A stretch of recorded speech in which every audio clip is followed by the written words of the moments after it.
Morning everybody, Randy here, the Mad Poet. I had a few questions last week about the fact that I did not put out a fresh album and just kind of wanted to come on to explain where I'm at with music and life and things and stuff and junk. So here we are.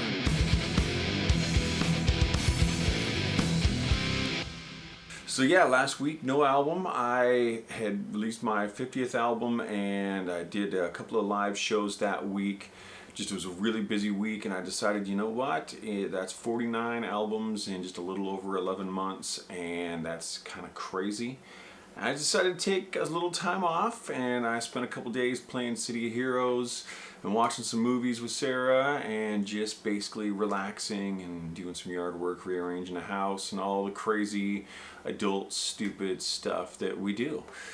And it's been nice. I have not stopped doing music. I'm not putting out an album today either, but probably next Friday I will be back with album number 51.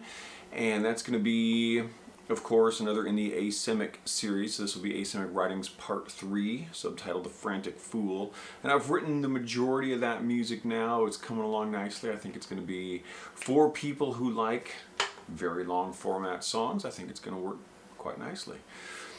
I would like to take a few minutes and recognize some of the people who have been so just beneficial on my journey as a musician and as a person. Of course, my family, Ron and Jill, Sarah and Renee, very supportive family. They've been great. They love what I do musically and the endeavors that I go into with my crazy music production and everything. So the family has been great, a great support network there. A few other people that need to be mentioned. I'm going to start with a close friend of mine, John Stevenson. John was a regular attendee at a series of concerts I had been doing at a local coffee shop here. One day he came in, said, you know, I dare you to play a Taylor Swift song. And I'm like, tell me which one you want me to do. He's like, I want you to sing it too. You got it. And so he picked out Teardrops on My Guitar. So I set up a cover version of that, a much more metal version than Taylor originally did, and pulled that off. And basically doing that song led to me changing the way I was doing those shows, and over time that led to me writing just a whole bunch of music and realizing that I would be able to work on a process to do this kind of rapid fire music release. So his just initial joke of a dare at a coffee shop show led to where I've gotten to. Huge thanks to John for that. Next, I want to talk about another person who is a close friend. We became friends in a musical project probably 8 or 10 years ago.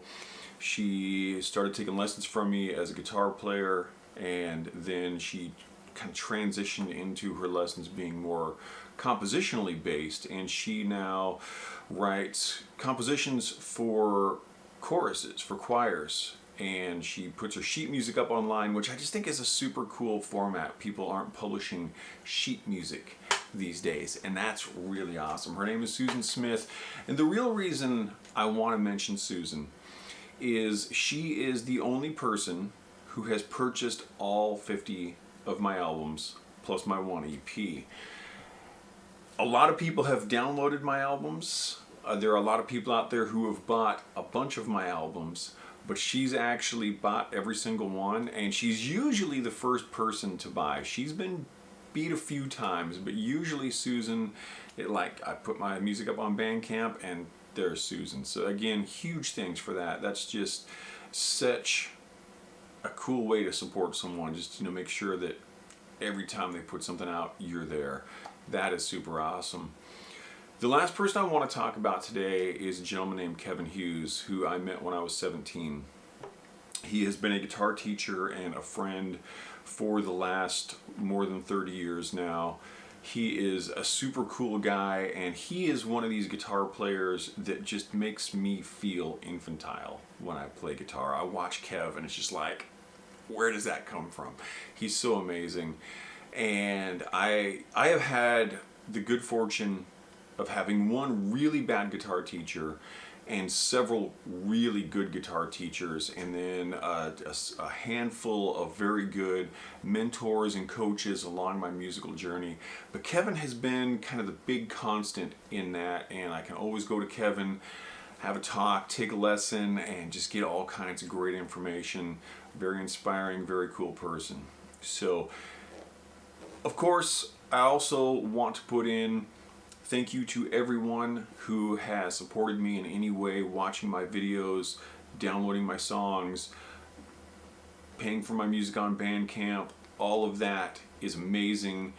It's kind of a small community of fans right now, but I'm finding that they are fairly rabid about what I'm doing, which I think is great. So for everyone out there, do not worry, the music has not stopped. I've just taken a brief break and I will be back to it. Probably over the next month or so. Might be a little slower than normal. I do have some family coming in from out of town. My daughter's going to be in for a week or so. I'm definitely going to be spending some time with her.